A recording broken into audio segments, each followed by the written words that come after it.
Good day, folks, and welcome to another edition of Lumberjack Logic. The pot keeps getting closer to boiling on Fani Willis. It is all closing in around her. The walls are closing in.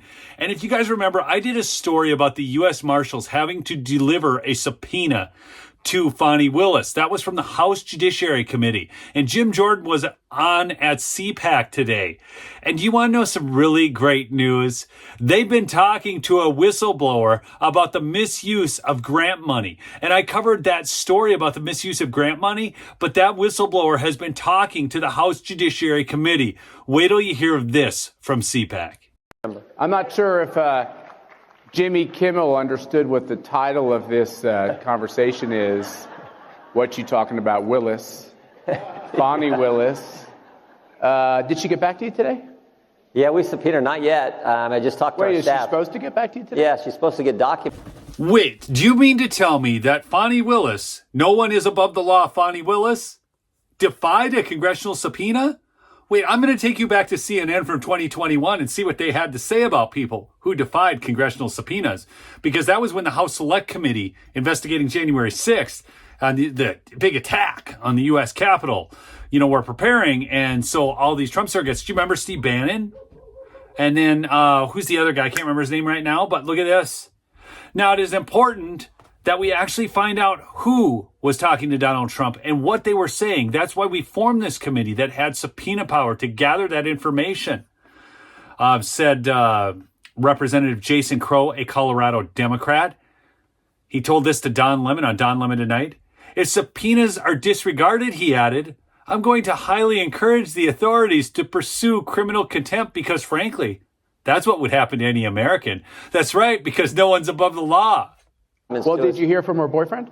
We haven't. I was talking about this in the office, and I said Fani Wade, and it was like a Freudian slip, it's Fani Willis and Nathan Wade. So, no, we haven't heard back from her yet. We'll see what we get from her. But there's a whistleblower in her office who we have talked to, the committee staff.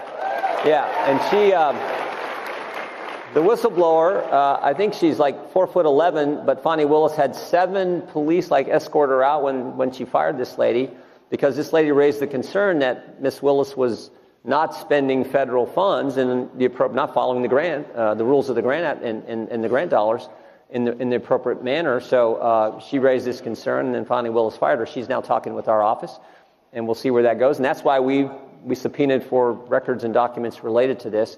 We'll see what we get. There's still a few hours left in today. She also was interesting. She, instead of accepting service on the subpoena, she made us send the U.S. Marshals. Even though our office had talked with her office, we've had correspondence back and forth, she made the U.S. Marshals take the subpoena there. So go figure. This is Fani Willis, and we all saw her attitude on display when she...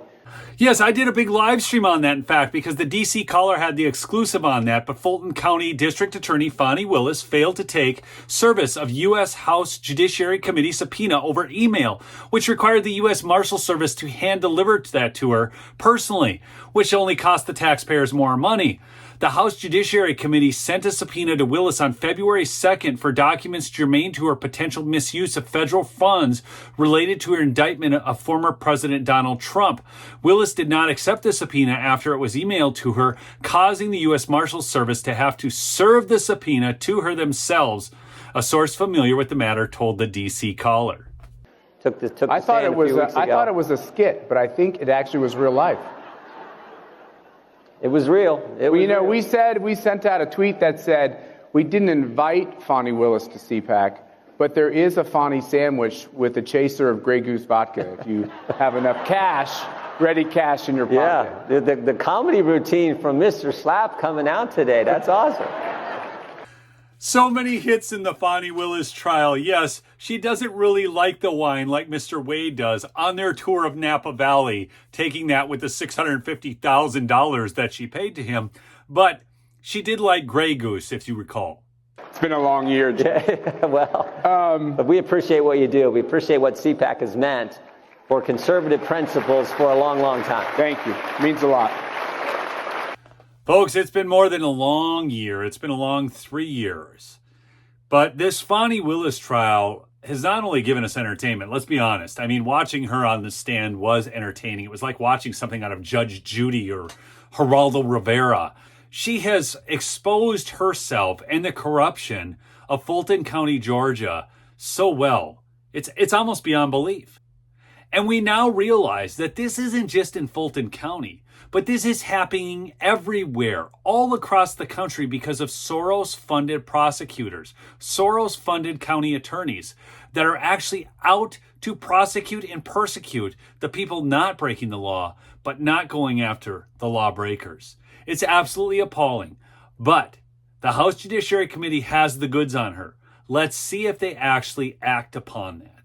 We'll catch you on the next episode. Remember, it's the last week to get free shipping with MyPillow. MyPillow.com, promo code Lumberjack for big savings, folks. Peace out.